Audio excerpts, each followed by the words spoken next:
Ready? Okay, listen to your compatriots. Off you go.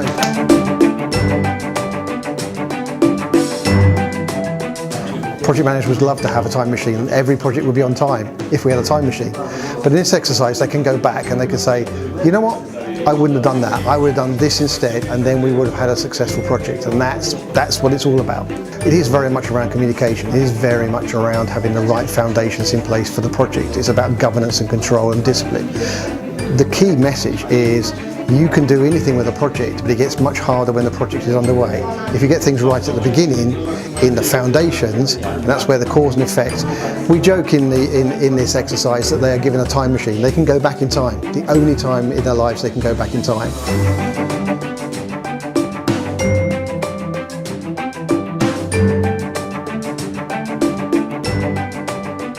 You're happy out here in the garden area? Yeah. At the moment? No clarifications? Right, catch you later. So currently the teams are working on a presentation. That's the thing they're going for. They are looking at the case study. They're using that time machine to go back and sort things out. The output will be a 10-minute or so presentation from the whole team. And now having a nice cup of coffee.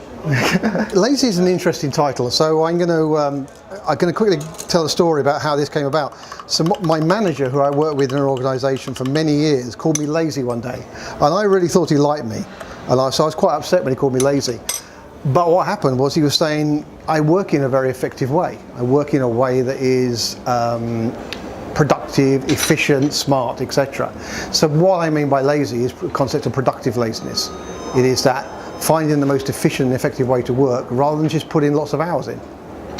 The Project from Hell workshop was designed to be, first of all, enjoyable. That's the main thing. It's kind of a fun experience, but it is built on a real case study. It's built around a project that really happened that had to be recovered, and I was part of the recovery team. But the idea is the attendees themselves get involved in the problems, in the challenges of the Project from Hell, and from that it's a learning experience. I think I learned a lesson. I think I was always slightly lazy, but I did work on a project for 3 years. I did spend ridiculous amounts of hours on that project. I was involved in every meeting, every conversation, every decision point. And I reflected afterwards and thought, well, this is kind of fun, but it's not sustainable as a lifestyle.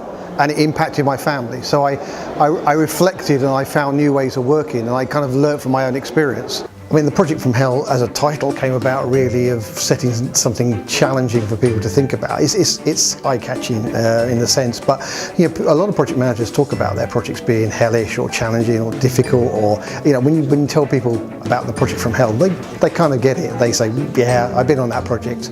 So therefore you can kind of connect with people by using that title, the Project from Hell. The idea is I'm here to guide them, to facilitate, to talk about best practice, to uncover the challenges that they have through this sort of involved, in-depth learning experience. So it's very much you get caught up in what's going on. The timeline pressures are there, just like real projects. I'm there to guide them and have some fun with them and take them on that journey. So I'm drawing towards the close of the workshop. I've had a great time working in partnership with EXEC-EDU.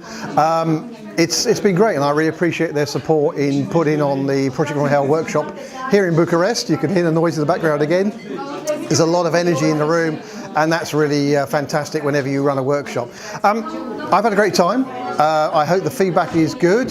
Certainly I've loved the presentations that we've done, love the energy in the room, love the conversations that we've had, and I kind of look forward to working with EXEC-EDU in the future, and I hope they invite me back.